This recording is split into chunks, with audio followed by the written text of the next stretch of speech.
जय Shri Krishna. I welcome you all on behalf of Lord Krishna.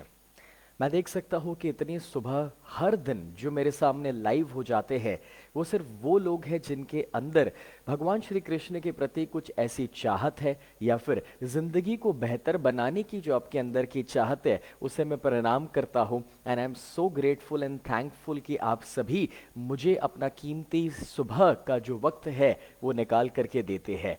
दोस्तों, कल तक हम अपने कृष्ण कथा के प्रोग्राम में बहुत सारी बातें कर चुके थे और जो मेन टॉपिक था वो ये था कि भाई भगवान जब शांति दूत बनकर गए तब क्या हुआ। अब हम सब जानते हैं कि दुर्योधन ने जो किया कुछ ऐसा कि जिस वजह से युद्ध को अब रोक पाना संभव नहीं था।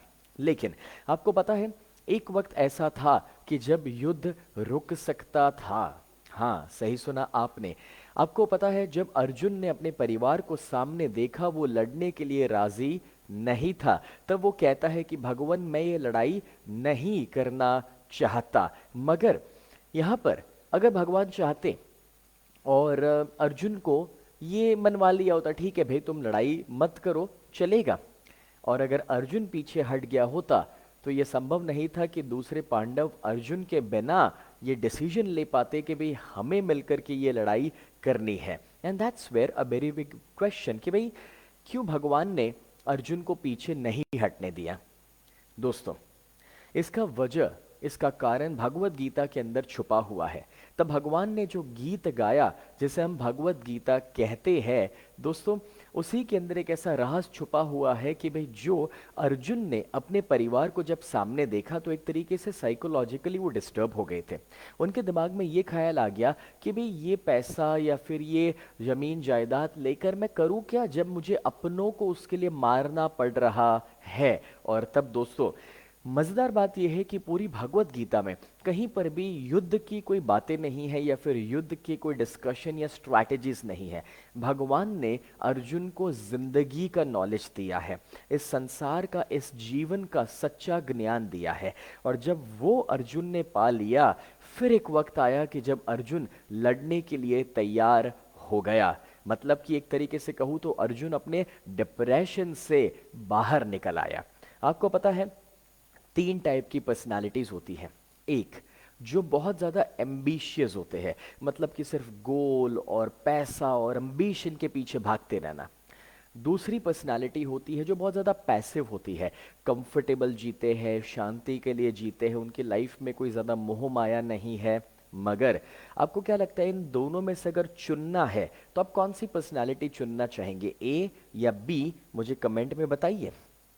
दोस्तों, ये जो चुनाव आप करेंगे ना, उसके अंदर बहुत सारे जवाब छुपे हुए हैं और भगवत गीता के साथ ये बहुत अमेजिंग तरीके से कनेक्टेड है, जो मैं आपको समझाने के लिए यहाँ पर जा रहा हूँ। तो आपको हैरानी होगी कि जब मैंने आपको चुनने के लिए कहा ए या बी, तो actually the best option is and that is C. हाँ, मैं जानता हूँ मैंने आपको वो ऑप्शन नहीं दिया है। तो यहाँ पर श्रद्धा जी ने बोथ लिखा, अमित ने बी लिखा, ललिता जी ने ए, जय ने ए। Okay, so guys, yes, actually ये दोनों का जो कॉम्बिनेशन है ना, वो बेस्ट कॉम्बिनेशन है। मतलब कि जो सी पर्सनालिटी माने कि ए और बी का कॉम्बिनेशन हमारे लाइफ में गोल भी हो, एम्बिशन भी हो और साथ ही साथ हम शांत रहना भी पसंद करें, रिलैक्स्ड और कंफर्टेबल भी रहे। यस, ये कॉम्बिनेशन बहुत ज़रूरी है। और भगवत गीता जो है, उसका नॉलेज जो है, वो आपकी लाइफ में यही कॉम्बिनेशन खड़ा करने वाला है। लेकिन यहाँ पर अब एक सवाल खड़ा होता है कि भाई भगवत गीता कितने लोगों ने सुनी? क्या आपने कभी इस पर विचार किया? क्या आप मुझे कमेंट में बता सकते हैं कि एक, दो, चार, पाँच, 10 कितने लोग थे जो लाइव भगवत गीता तब सुने? अब आप सोच रहे होंगे कि सर कितनों ने सुना, तो मतलब भगवान कृष्ण बोल रहे थे, अर्जुन सुन रहे थे। ओके फ्रेंड्स, चलिए मैं आपकी हेल्प करता हूँ इसे समझने के लिए। एक्चुअली आपको हैरानी होगी जान करके कि 6 लोगों ने भगवत गीता को सुना। यस, सबसे पहले भगवान श्री कृष्ण ने सुना। हाँ, मैं इस पर थोड़ी सी बात करूंगा थोड़ी देर में, मगर दूसरे पहले 5 के बारे में बता देता हूं। दोस्तों, अर्जुन ने भगवत गीता को सुना, राइट।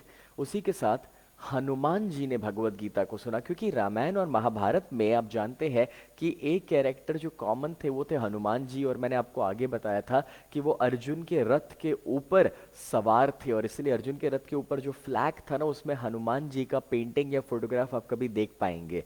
और साथ ही साथ एक और संजय ने भगवत गीता को सुना कि जो धृतराष्ट्र को बता रहे थे, संजय के पास जो संजय दृष्टि थी जिससे वो देख पा रहे थे कि कुरुक्षेत्र पर क्या हो रहा है, और वो धृतराष्ट्र को सुना रहे थे। एंड ये सारी बातें वेद व्यास ने तो सुनी ही सुनी, लेकिन अब ये जो 6 लोगों के बारे में मैं आपको बता रहा हूँ कि जिन्होंने ये लाइव सुना, मतलब कि कैसा हो गया पता है, कोई जो पिच पर खड़े रह करके वो क्रिकेट देख रहा था, या फिर कोई ऑडियंस में बैठ करके, कोई थे कि जो कहीं पर रेडियो पर सुन रहे थे, किसी ने टीवी पर देखा, इस तरह से अलग अलग तरीके से भगवत गीता को सुना गया। मगर जब मैंने पहले कहा कि भगवान श्री कृष्ण ने भगवत गीता को सुना, तो इसका क्या मतलब होता है दोस्तों?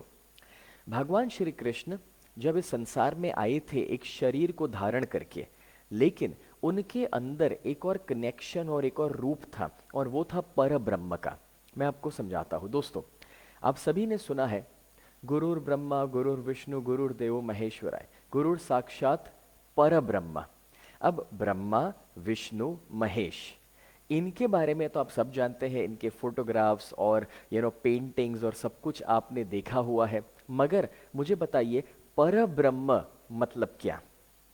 मैं इसके ऊपर कुछ बातें करूं उससे पहले, मैं जैसे कि यहाँ पर अनुपमा पांडे जी है, या फिर कुछ लोग जो कभी कभार बीच में कुछ मार्केटिंग करते हैं, मैं उनसे रिक्वेस्ट करना चाहूँगा कि ऐसा ना कीजिए। देखिए, इस चैनल का और ख़ास करके इस प्रोग्राम का हमारा जो पर्पज़ है ना, उसमें कोई पर्सनल मार्केटिंग का हमारा पर्पज़ नहीं है, तो ऐसा ना किया जाए, राइट। और साथ ही साथ अगर ऐसा कुछ मार्केटिंग हो रहा है तो मैं सभी ऑडियंस से रिक्वेस्ट करना चाहूँगा दोस्तों कि भाई बिना वजह किसी को फ़ोन ना कर दीजिएगा या कोई मार्केटिंग में अटक ना जाइएगा, ऑलराइट। बिकॉज हमारा सिर्फ गोल है आप तक कुछ अच्छी बातों को पहुंचाना। अगर आप अग्री करते हैं तो कमेंट में लिखिएगा अग्री। हम यहाँ पर किसी को अपोज नहीं करना चाहते, हम जानते हैं कि सभी अच्छा ही काम कर रहे हैं, बट ये कोई जगह नहीं है मार्केटिंग की। मैं रिक्वेस्ट करूंगा आप अपने पेज पर कर सकते हैं ना, राइट। सो जैसे मैं बता रहा था कि ब्रह्मा विष्णु महेश, तो उनके तो फोटोग्राफ्स और मूर्तियों के बारे में आप सब जानते हैं, लेकिन आपको दोस्तों हैरानी होगी कि पर ब्रह्म के बारे में आप जानते ही नहीं है। मतलब कि उनका कोई फोटोग्राफ, उनकी कोई मूर्त कभी आपने नहीं देखी होगी, क्योंकि ब्रह्मा विष्णु महेश वो एक रूप है, राइट, एक आकार है। उनके फोटोग्राफ्स और सब कुछ आपको मिलेगा, लेकिन पर ब्रह्म निराकार है, फॉर्मलेस है। मतलब कि उनका कोई फोटोग्राफ या कुछ आपको नहीं मिल सकता। एक तरीके से कहे तो वो फॉर्मलेस है, बस एक रोशनी के बराबर है। ऐसा कहा जाता है कि दोस्तों ये पर ब्रह्म जो है वहां से सारी एनर्जी निकलती है। ये सारा संसार, ये सारा ब्रह्मांड जो बना है वो पर ब्रह्म में से बना हुआ है, और ब्रह्मा विष्णु महेश जो है वो उनके आकार है, रूप है। अब देखिए, भगवान जब बातें बता रहे थे अर्जुन को, और खास करके भगवत गीता का जब नॉलेज दे रहे थे, तो पता है क्या कहते हैं? एक बात उन्होंने कही कि अर्जुन, मैं ये तुम्हें पहली बार नहीं बता रहा हूं, मैंने ये नॉलेज इससे पहले सूर्य देव को बताया हुआ है। उन्होंने मनु को बताया, और इस तरह से पूरी सीक्वेंस दी गई है कि नॉलेज कहाँ कहाँ से पास हुआ। तो अर्जुन को एक सवाल कि भगवान आप तो कुछ सालों पहले यहाँ पर आए, और सूर्य देव इतने बरसों से है, तो ये कैसे पॉसिबल है कि आप उनको ये नॉलेज दे दिए? और तब अर्जुन को एक सवाल खड़ा हुआ कि आप कौन है? और तब भगवान ने जो अपना सच्चा रूप दिखाया दोस्तों, तब अर्जुन को एहसास हुआ कि वो सिर्फ विष्णु के अवतार नहीं है, वो तो पर ब्रह्म भी है। और इसीलिए वो अपने इंट्रोडक्शन में बताते हैं कि मैं सब कुछ हूं, मैं ब्रह्मा विष्णु महेश भी हूं, और मैं काली सरस्वती लक्ष्मी भी हूँ, और साथ ही साथ पर ब्रह्म भी हूँ। और इसीलिए दोस्तों जब भगवत गीता का नॉलेज दिया गया, तो मैं ये कहता हूँ कि भाई देखिए, आप जो है आप वहाँ पर आप ये जो नॉलेज पा रहे हैं, लाइक भगवान तो वो पर ब्रह्म से पा रहे थे। उन्होंने दोस्तों आए शेयर किया, उन्होंने ये नॉलेज जब अर्जुन को दिया तो वो नॉलेज पर ब्रह्म से आया हुआ था। सो आप समझ सकते हैं कि किस तरह से यहाँ पर 6 लोग थे जिन्होंने ये नॉलेज पाया। अब दोस्तों, यहाँ जब अर्जुन के साथ ये जो वार्तालाप भगवान का हुआ, तो एक और सवाल है कि भाई इन दोनों के बीच में तो काफी घंटों बातें चली है, मतलब कि कुल मिला के हम कह सकते हैं कि कुछ 700 श्लोक का कम्युनिकेशन हुआ है। अब सवाल कि यार अगर इतने सारे श्लोक, इतनी सारी बातें और क्वेश्चन आंसर हुए, तो अब सवाल ये आता है कि इतने वक्त के दौरान दूसरे लोग क्या कर रहे थे। मतलब कि हम तो दुर्योधन को जानते हैं, तो आपको लगता है कि मानो 2-4 घंटे अगर भगवान श्री कृष्ण और अर्जुन बातें कर रहे हैं तो दुर्योधन वेट कर सकते हैं। मुझे तो लगता है कि अगर 3-4 घंटे बातें हो जाए ना, तो दुर्योधन चल के बीच में आ जाते ये कहते हुए कि भी बातें बंद करो, लड़ाई शुरू करो। तो अब द क्वेश्चन इज कि भाई क्या हुआ, ये बातें इतनी चली तो क्या हुआ, या फिर बाकी लोग क्या कर रहे थे। या फिर एक सवाल ये भी आता है कि जब युद्ध ये बातों के बाद, भगवत गीता के बाद शुरू हुआ, तो वो है ना तभी भी सुबह ही थी, मतलब कि दोपहर नहीं हुई, शाम नहीं हुई। ओके, तो काफी लोग कहते हैं कि तब भगवान ने ना वक्त को रोक लिया था। हाँ, ये थ्योरी भी है कि हाँ भगवान ने वक्त को रोक लिया था, ये भी सही है। बट दूसरी साइड ये भी था कि दूसरे लोगों को ये पता भी था कि ये दोनों बातें कर रहे हैं। और इसी वजह से आपको हैरानी होगी जान करके कि जब ये वार्तालाप चल रहा था ना, और दुर्योधन जब शिकायत करते हैं भीष्म पितामह से कि पितामह आप कुछ करो, ये लोग बातें क्यों किए जा रहे हैं, लड़ाई कब करने वाले। और तब भीष्म पितामह कहते हैं कि भाई जरा शांत हो जाओ, सुनो, मैं तो ये प्रार्थना करता हूँ, मैं तो ये प्रार्थना करता हूँ कि जो हवा का झोंका आ रहा है मुझे उस वार्तालाप का एक शब्द लाकर सुना दे, तो मैं अपने जीवन के सारे अच्छे कर्मों का, सारे शुभ कर्मों का फल उसे दे दूं। मतलब कि जब ये वार्तालाप हो रहा था तो जानते भी थे सभी लोग कि ये वार्तालाप हो रहा है। और आपको पता है भगवान श्री कृष्ण के बाद अगर सबसे कोई पावरफुल कैरेक्टर थे तो वो थे भीष्म पितामह महाभारत में। अब सोचिए कि अगर वो ये कहते हैं कि अगर उसका एक शब्द मुझे सुनाई पड़ जाए तो मैं अपने सारे शुभ कर्मों का फल उसे दे दूं। मतलब कि दोस्तों सोचिए कि भगवत गीता का महत्व कितना ज्यादा है। अगर मुझे और आपको मौका मिल जाए ना भगवत गीता कभी पढ़ने का, सुनने का, समझने का, तो यारो इससे बेहतर और कुछ हो ही नहीं सकता। एक बात तो पक्की है कि हमने कुछ तो अच्छे कर्म किए हैं कि तब जाकर के ये संभव हो पाएगा। बोल श्री कृष्ण कन्हैया लाल की जय।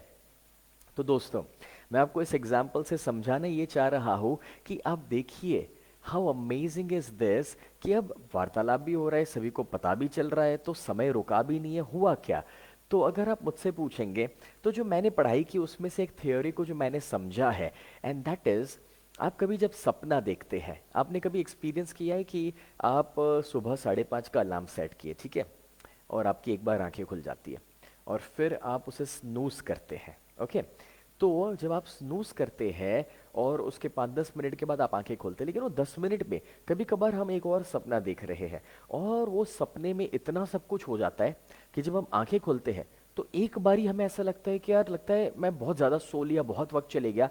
और फिर जब टाइम देखते तो पता चलता है 5 मिनट हुआ या 10 मिनट हुआ, बट सपने में हमें ऐसा लगा कि बहुत ज़्यादा वक्त चले गया, राइट। अब देखिए, मैं एज अ माइंड एक्सपर्ट जब बरसों से काम करता हूँ तो मैं जानता हूँ कि हमारा माइंड जो है ना वो टाइम को डिस्टॉर्ट कर सकता है। ऑलराइट, तो जब आप अलग डायमेंशन में चले गए थे सोने के लिए, तब टाइम जो था वो डिस्टॉर्ट हो गया। एग्जाम्पल के तौर पे जो सपने में हुआ एग्जैक्टली वैसे, आपने इसके ऊपर शायद एक फिल्म भी देखी होगी, इंसेप्शन, हॉलीवुड की फिल्म थी, उसमें दिखाया गया था कि अलग अलग डायमेंशन में टाइम का डेफिनेशन बदल जाता है। तो एग्जाम्पल के तौर पे सपने में जो आपको लगा कि 1 घंटे में हुआ है, वो हो सकता है कि रियल टाइम में 5 या 10 ही मिनट था। तो एग्जैक्टली वैसे एक्चुअली भगवान श्री कृष्ण और अर्जुन जो थे वो एक अलग डायमेंशन में चले गए थे, और उस अलग डायमेंशन में शायद उन्होंने 3-4 घंटे बातें कर ली, मगर वो इस डायमेंशन में क्या हुआ पता है, इस डायमेंशन में तो देखने वालों को ऐसा ही लगा 15-20 मिनट, आधे घंटे बातें हुई और बस वो तुरंत ही बातें खत्म हो गई और युद्ध की शुरुआत हो गई।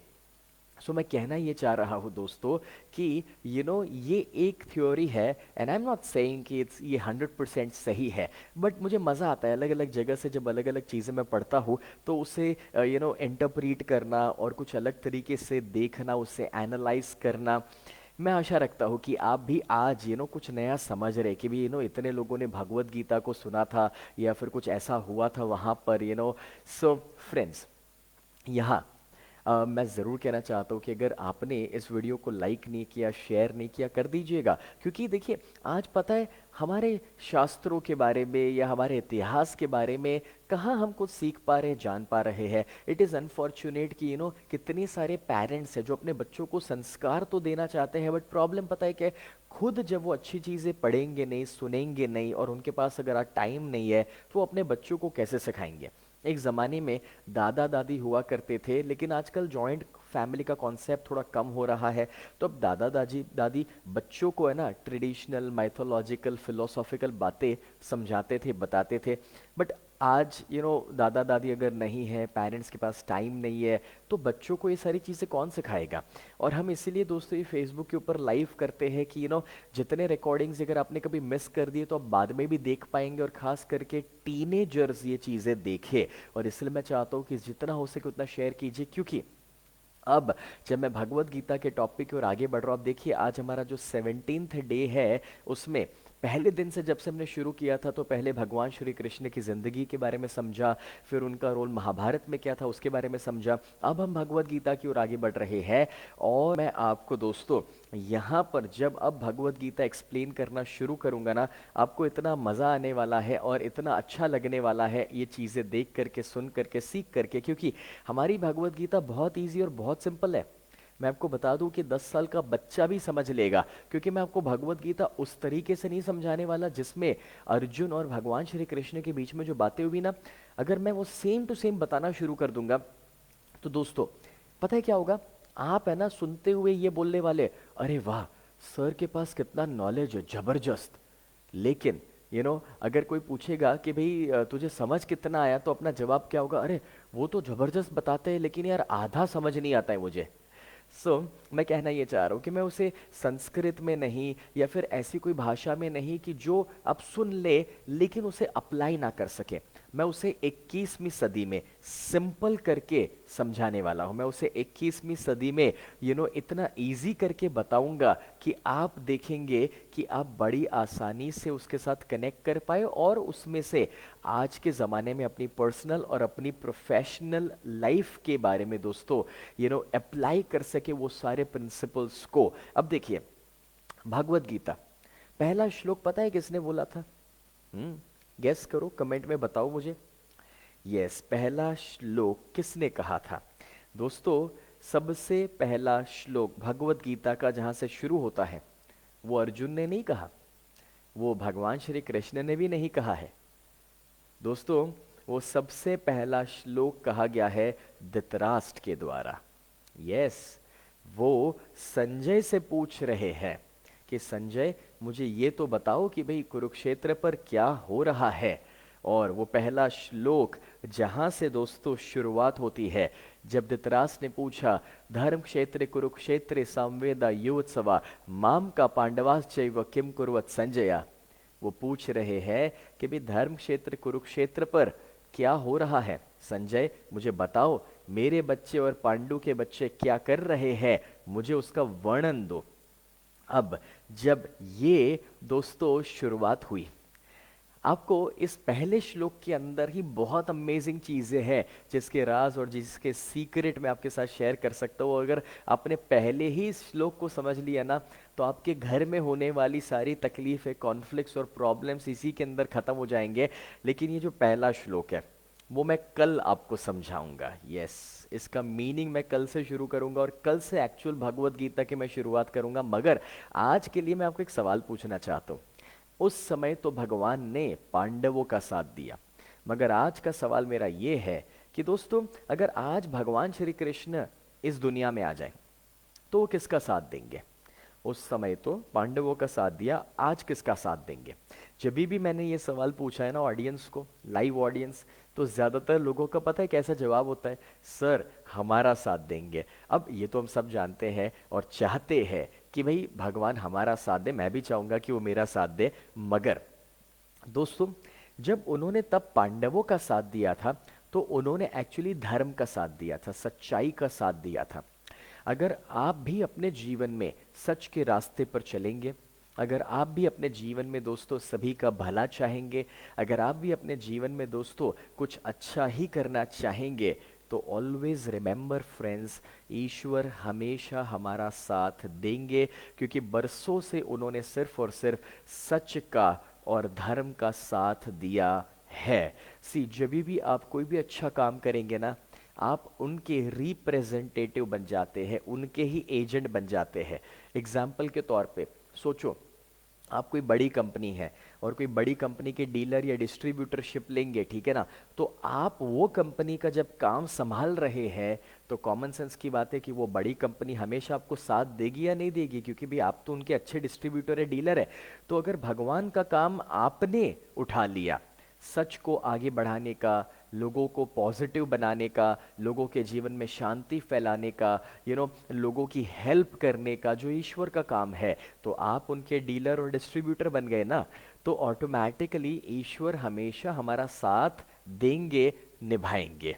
तो दोस्तों, यहाँ पर आज मुझे ज़रूर बताइए कमेंट में कि आपने क्या सीखा, क्या जाना, और इसे ज़्यादा से ज़्यादा लोगों के साथ शेयर कीजिए। और कल से जब मैं भगवत गीता शुरू करूँ ना, तो सबसे इम्पॉर्टेंट, अपने आसपास है ना 50 लोगों को व्हाट्सएप भेज दो, 10 लोगों को फ़ोन कर दो कि कल सुबह 8:30 बजे लाइव हो जाए, क्योंकि कल से जब हम भगवत गीता सीखना शुरू कर देंगे ना, तो इतना बड़ा मज़ा आने वाला है आपको दोस्तों। और इतने सारे लोगों तक इस बातों को पहुंचा दो कि जिससे लोग बड़ी आसानी से भगवत गीता के नॉलेज को अपने जीवन में अपनाएं, अपने बच्चों के साथ शेयर करें, समाज में स्प्रेड कर दे, कि जिससे लोग अपनी नेगेटिविटी, चिंता या डिप्रेशन से बाहर निकल जाए और एक अच्छे पॉजिटिव जीवन को अपना सके। अगर आप हमारी चैनल को अभी भी फॉलो नहीं कर रहे, लाइक नहीं किया, सब्सक्राइब नहीं किया, तो कर दीजिए, कि जिससे पिछले एपिसोड्स को आप देख सके और आने वाले भगवत गीता के सभी एपिसोड्स को देख सके। Thank you so much. जय श्री कृष्ण।